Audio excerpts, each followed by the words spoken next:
యేసుక్రీస్తు నామమున ప్రియ దేవుని విశ్వాసులందరికీ శుభములు తెలుపుతూ అక్టోబర్ 5వ తేదీ 2024వ సంవత్సరము శనివారం కొరకు ఏర్పాటు చేయబడిన నేటి దిన దేవుని వాక్యము ఎఫెసీ గ్రంథము 3వ అధ్యాయము 20వ వచనము. మనము అడుగు వాటన్నిటికంటేను ఊహించు వాటన్నిటికంటేను అత్యధికముగా చేయ శక్తి గల దేవునికి ఆమేన్.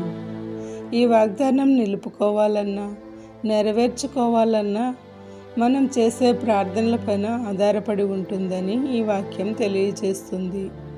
అడుగు వాటినెల్లా పొందాలన్నా మనం ఊహించలేనివి దేవుని కృపలో అత్యధికముగా ఆయన నుండి అనుగ్రహింపబడాలన్నా మన ప్రార్థన శక్తివంతంగా ఉండాలి.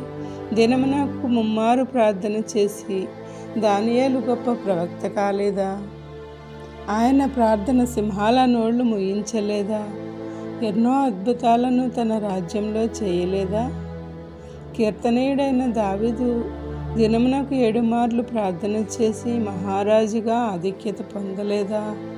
కావున ప్రియమైన దేవుని సహోదరి సహోదరులారా, మన ప్రార్థన కార్యసాధకమైన శక్తి కలిగి ఉండాలి.